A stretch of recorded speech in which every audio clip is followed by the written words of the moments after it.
Well, good morning. How's everyone doing this morning? Doing well? Well, it's great to see you, and I want to welcome you on this rather dreary day. But anytime we get the opportunity to be in the presence of God, to be together, to worship together, to fellowship with one another is a good day. I want to welcome you not only to church this morning, but also to week 2 of a series that we are dragging out through the whole year called Margin. Now, at the very beginning of this year, we challenged everyone in our church to pick a word for the year that represented really your hopes and dreams for this year. What is it that God wants to do in you and through you this year to grow you more into who He has created you and designed you to be? And so we challenged everyone to pick a word for the year that would represent really what God is doing and wants to do in your life.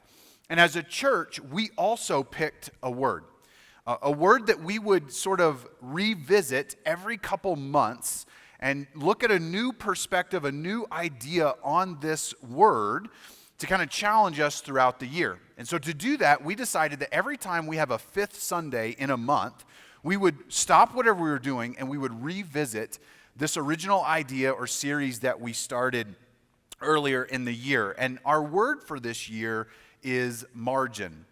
Now, I'm going to ask you some questions, and you don't have to raise your hand. You don't have to answer out loud. I just want you to think about it, and I want you to answer it for yourself. I want you to wrestle with, is this true for you? And some of these questions that I just want you to think about are you stressed? Are you stressed in life? Is there financial tension in your life where it seems like there's just a little too much month at the end of your money? Do you wish that you just had the emotional capacity to deal with everything that life seems to throw at you all the time? Do you wish you were more prepared and equipped to handle the chaos or the sudden changes in life or in your schedule? Do you wish you had more time to do things that you loved or were passionate about? I'm guessing to some, or maybe for some of us, all of those questions, we would say yes. I wish I had less stress. I do feel stress. I wish there was more money, more time. I wish I had more mental and emotional capacity to deal with things. And that's what we're talking about in this series, because walking through life feeling like this is not what God intended. In Matthew chapter 11, Jesus is teaching the crowds, and he says, "Come to me, all who labor and are heavy laden, and I will give you rest. I will give you rest. Take my yoke upon you and learn from me, for I am gentle and lowly in heart, and you will find rest for your souls. For my yoke is easy and my burden is light." If you don't know, a yoke is something that they would tie onto I don't think it's shoulders. I don't think you call that on ox or cattle, but they would tie it onto the top of oxen to pull plows. And Jesus says, listen, some of you feel like you're carrying this heavy weight around with you everywhere you go. There's just this weight that you feel like you're carrying on your shoulders. It's dragging you down, something that you're constantly fighting against. And Jesus said, listen, if that's how you feel, I want you to come to me, because the life I want to offer you is not that kind of life. It's not always going to be perfect or easy, but the life that I offer is a life of rest for your soul, that you don't have to carry that burden and that weight forever. You know, as we talk about this and our word for the year, margin, I want to define some things of what we mean when we say margin. And this is our working definition for the series this year. Margin is the difference between what you have and what you need. Back in January, we talked about financial margin. Financial margin is the difference between the money you have and the money that you need to pay all your bills. And here's what we know, that as margin decreases, our stress increases. As that gap between what we have and what we need gets smaller and smaller and smaller, our stress gets bigger and bigger and bigger. Financial margin could mean having enough money at the end of the month that you could save, that you could invest, or that you could even spend it on things that bring you genuine joy without feeling guilty. Having time margin in your life means that you would have the freedom and the availability to spend it with those you love most, doing things that bring you joy, and allowing your life to actually make an impact. Emotional margin could look like having that mental and emotional capacity to be able to handle whatever life throws at you without losing it, without having to go into hiding, without losing your temper. Today we're going to talk about time margin, about schedule margin. And let me just say this up front. I am not preaching this message from the standpoint of someone who has this part figured out. I work in advance on my messages. I'm planned out through August right now. Now, I don't have all my messages written, but I have them all planned out through August. I'm working on September through November right now. So I'm working ahead and I'm preparing ahead as things are coming down the pipeline. And I told Elena about a week and a half ago, as we were discussing our schedules and what's going on in our lives, and I said, I can't believe I'm getting ready to preach a message on time or scheduling margin when I don't have any in my own life. I do my best to come and to preach messages, having set in a good example, having allowed the text that we're working through or talking about in the sermon to have really already impacted my heart and my life. This one's a struggle for me because it's one that I continually battle in my own life. And so as we talk today, if some of this feels a little convicting, know that it's only coming out of a convicted mouth and heart this morning. I want to start by looking at Ephesians chapter 5 as we begin our discussion on time or scheduling margin this morning. Now, let me tell you about the book of Ephesians. The book of Ephesians was written by Paul, probably the greatest missionary our world has ever known, who was responsible for writing about 2/3 of the documents in the New Testament. And he writes this letter to a church in an ancient city of Ephesus. The people there are called Ephesians. That's why we call the letter Ephesians. And Paul has this really interesting way of organizing this letter. He does this frequently, not in all of his letters, but more so in Ephesians than any other. But he devotes the first half of his letter to theology, teaching them about what the gospel is, about what it is that we believe, laying the foundation for the truth that really defines who we are. And the second half of his letter is all practical. It's all about how the gospel actually plays itself out by changing us and how it impacts our lives. And so he'll say, hey, married couples, based on the gospel that we just talked about and the truth foundation we just set, if all that is true, this is how it impacts your marriage. Husbands, this is how it impacts how you love and lead. Wives, this is how it impacts how you live. Hey, parents, based on the gospel, this is how it impacts your life. Hey, children, based off the truth of the gospel, this is how it impacts your life. Hey, employers, this is how the gospel impacts you. Hey, employees, this is how the gospel impacts you. And then he starts going in this rapid fire succession of like, here's how the gospel impacts your personal life. This is what it should change. This is how it should impact you. So he's going through this list, and we pick up some of the things that he's saying towards the end of chapter 5. And he says, look carefully then how you live. Listen, if the gospel is true, it should impact your life. Not just impact what you think, not just impact what you believe, not just impact the statements you claim. It should actually impact the way you live. When you wake up tomorrow morning because the gospel is true and you claim to believe it, it should affect what you do when you get out of bed. when you walk into the kitchen, when you walk into the boardroom, when you walk into the coffee shop. It should affect how you live. When you leave home, when you come home, when you eat, when you sleep, when you hang out with people. The gospel, if it's true and you claim to believe it, it should impact how you live. He says, so look carefully then at how you live, not as unwise, but as wise. The things we're going to talk about this morning and in this whole series is about wisdom. When we talked about financial margin back in January, we talked about how Proverbs in the Bible teaches us that there's a certain way wise people handle money and there's a way that unwise people handle money. Wise people live below their means. They set aside extra money for savings, for investing, for a rainy day. Fools, unwise people, spend everything they get.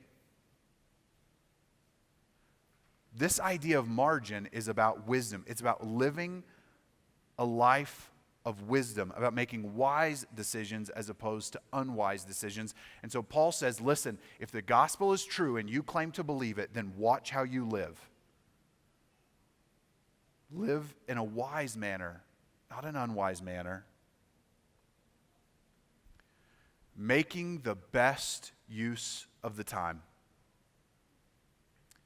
If the gospel is true and you claim to believe it, it should alter how you live. It means that you should live in a wise style as opposed to unwise. In a wise manner. And if you're going to live a wise life, it means making the most of every moment you're given. I want to run a little exercise with you to help you do some evaluation of your own life and how you utilize the time given to you. 2020 was a crazy year. We can all agree. It was stressful. It was wild. None of us saw it coming, and none of us were prepared. Okay, we're all on the same page there. For most people in our culture, in our society, were given an ample amount of extra time last year. Now, I recognize for some, for a few, you were actually not given extra time. You were required to work a lot more. So your workload doubled. The amount of work that you had to do and places you had to be because of COVID, especially depending on what industry you are in, I recognize not for everyone, but for most people, you were given ample time last year.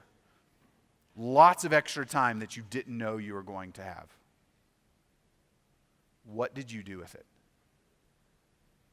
Now, maybe 2020 was not good for you time-wise. Maybe you were actually required to work double the hours. You were required to do extra, much more than would normally be expected. So maybe that idea doesn't apply to you. So I'll ask you this. Tomorrow you have the day off, most of you. What do you plan to do with it? Maybe you don't have tomorrow off. Then pick a day in the future. The next time you have a day off, what will you do with it? Thinking back to 2020, if you had extra time in 2020, extra hours that were just gifted to you, even if you had to work full time, you no longer had to drive to work, you no longer had to commute home, you were given an extra hour a day, maybe more. What did you do with it? Did you read more of the Bible? In 2020, did you pray more than you've ever prayed? It doesn't all have to be spiritual. Did you have more in-depth, intimate conversations with your spouse? Did you play more board games and play catch more with your kids? What did you do with the extra time you were given? Did you make the most of it? Or did you binge watch more television than normal? Did you work through all the Star Wars movies and then all the Marvel movies and then all the Harry Potter movies or whatever else it may be that interests you? Did you make the most of it or did you waste most of it? What did you do with the time you were given? Did you spend the extra time growing, getting better, learning new things? Or did you spend more time on social media? What did you do with the time you were given? And if that doesn't apply for you in 2020, the next day off that you have, what will you do with it? Just by default, how will you spend the extra time? Will you make the most of that time, or will you waste it? And as we think about this idea, I want to talk about the sin of busyness. Our culture tells us that the more busy you are, the more important you are. And so we wear busyness like a badge of honor.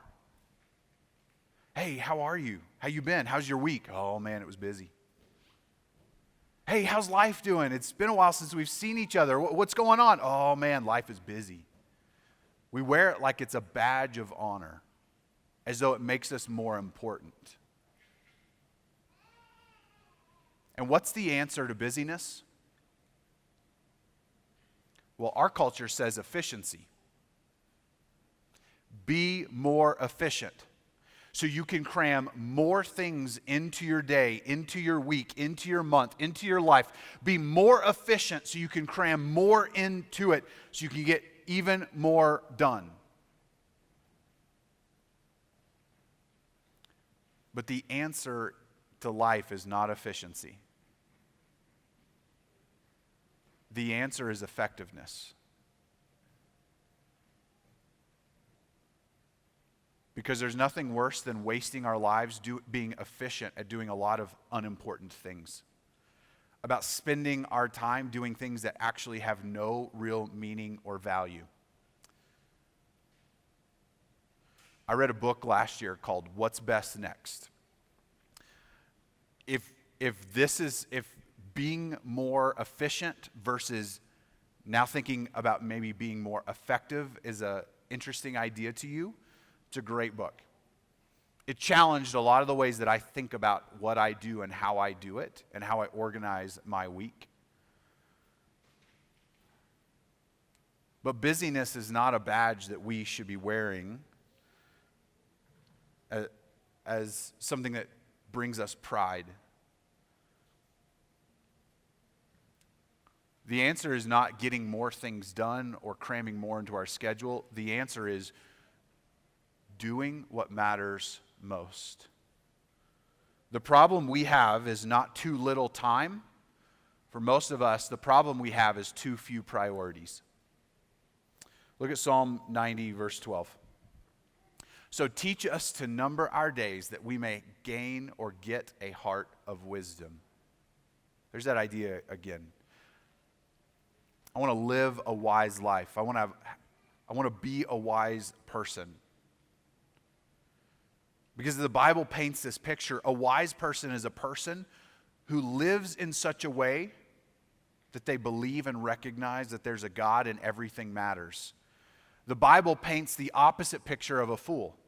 A fool is not just someone who's not smart. In the Bible, when it talks about being foolish, the Bible understands that a fool is somebody who lives as if there is no God and nothing really matters. The psalmist says here, I want to live a life of wisdom. I want to have a heart of wisdom. So teach me to number my days. Let me know that I have a limited amount of time. So I need to focus on doing what really matters. Let me tell you something. You're never going to be able to do everything that everyone wants or needs you to do. You won't. There are too many demands, too many requests.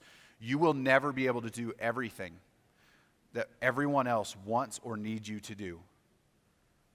But you do have time to do what God has asked and called you and created you for. And in order to do it, it means we're going to have to learn to say no. So let's just practice. I want everyone to just say it with me. I promise you won't die, okay? We can do this, all right? So say it with me. Everyone say it with me. No. Okay, We're going to try it again. Kids, you can participate too, okay? Show your parents how to follow instructions, okay? All right, so everybody just say it with me. No. That's pretty easy. Let's do it one more time. Say it with me. No. Hey, you can do it. Now, here's the deal. Some of you really struggle with saying no. You really struggle to say no when people ask you to do things, when expectations are placed on you. And let me give you some help in saying no. Because some of you, it just feels wrong to say no to people. They need me. Let me help you. Number one, you can say no for now, not forever. Your no doesn't have to be a no forever. So you can tell people no for now, not forever. You can tell your boss no for now, not forever. You have the freedom and the power to do it.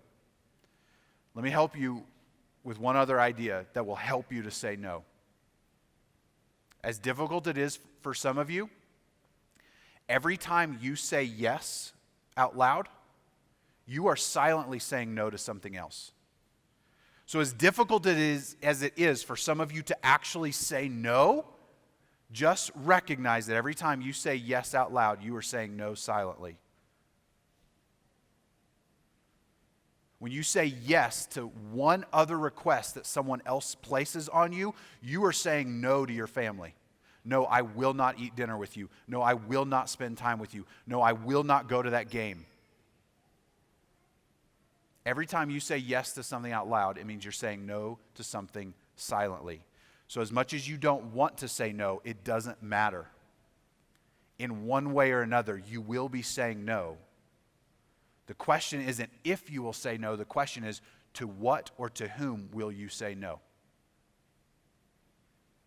Are you going to say no to that acquaintance who wants you to spend your whole weekend helping them do something that they would never do back for you? Or are you going to say no to your family who needs you? Now, that doesn't mean that you should never help people. It doesn't mean that you should never make sacrifices. It doesn't mean that there are never times where you need to say yes and end up saying no to something else that's still really good. The question is, why will you say yes or no? What priorities are going to drive your decision making? This isn't about saying no to everything. This is about saying no to the good things in life so that you have the freedom to say yes to the best. And you get to decide what's best. You get to decide what your priorities will be. Jesus taught the crowds this: but seek first the kingdom of God and his righteousness, and all these things will be added to you. Jesus was talking to a group of people who were stressed out in life, trying to figure out how everything was going to play out, how all the pieces of the puzzle were going to be put in the right place. And Jesus said, I want you to stop and I want you to quit worrying about these things. I want you to set some priorities. I want you to decide what's most important and allow that to drive your life. It's about setting your priorities. It's about determining what's most important to you. It's about you deciding and determining how you're going to spend your time and your energy. I can't answer these questions for you.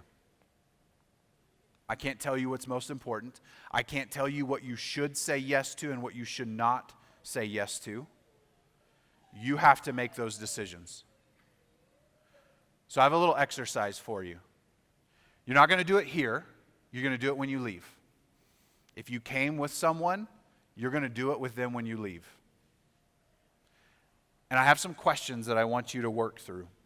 If you have the Bible app open, these questions are already listed out in the Bible app for you so that you can remember them. But I want you to sit down with someone you love, someone with whom you share life with. I want you to answer some of these questions. What are the 3 most important things in your life? Do not give the cookie cutter right answers. Don't be like, faith, family, friends, right? I mean, I hope that's true and I hope it is good for you, but be honest. What is most important to you in your life? Because this is going to determine what you say yes to and what you say no to. Is it growing to be more like Jesus in the way that you live and walk every day? Be more specific beyond just family. What's most important to you? What do you mean when you say family? Does that extend to third cousins too, or you be specific? What are the three most important things in your life? And I want you to ask yourself this: what are the three most distracting things in your life? YouTube, social media, I don't know. What are the three most distracting things in your life? And then I want you to just to acknowledge something. You ever notice how the things that you are usually distracted by are never as important as the things you're distracted from? Which means we'll have to be intentional about how we say yes and how we say no. And then I want you to ask yourself, what do you want most in life for you and your family? I'm not telling you what the right and wrong answer are. You have to determine that. What is it that you dream of? What do you want most for them? And then what steps are required of you to get there? What steps will be required? What milestones will you have to hit to get there? If your dreams for the future are about a strong, intimate marriage that's so strong and so intimate that really there's not much of a temptation with your eyes or your thoughts for anyone else. If you want kids that would rather be with you than with someone else, like whatever it is that you dream of and want for your family and your life, and what's going to be required of you to get there. And then here will be the hardest part. I want you to start with a blank calendar. Figure out what it takes to get there and put it in your calendar. Here's what you are not going to do. You are not going to take your current calendar and just start erasing things. You'll never get what you want if you do that. All you're going to do is make your life more busy and you're going to feel guilty. Start with a blank calendar. Decide what you want and figure out how to get it and put it in your calendar. And then everything else in life has to work around those things. That's how you learn to say no.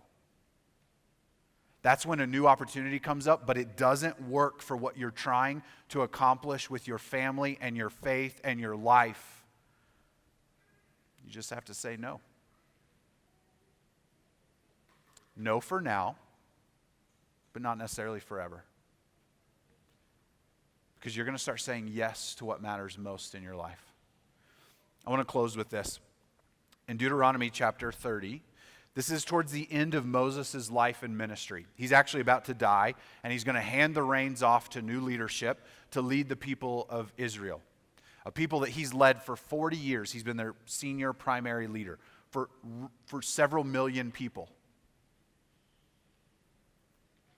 And so he poses this question to them.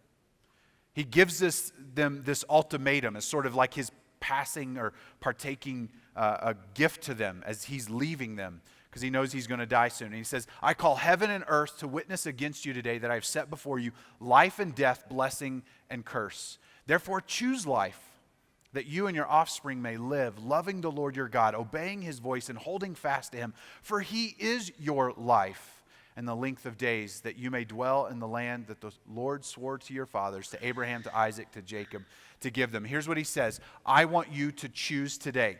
Either choose blessings and life or choose curses and death. Do you think anyone was confused on what they should choose that day?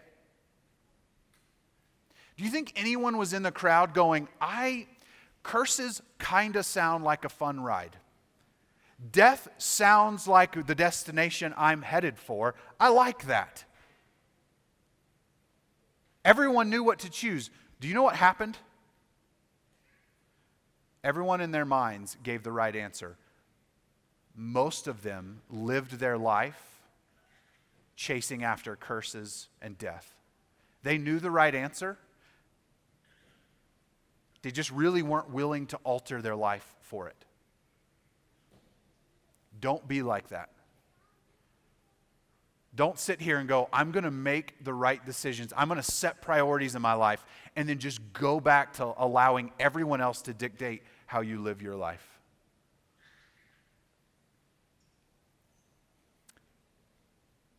Because as Paul said,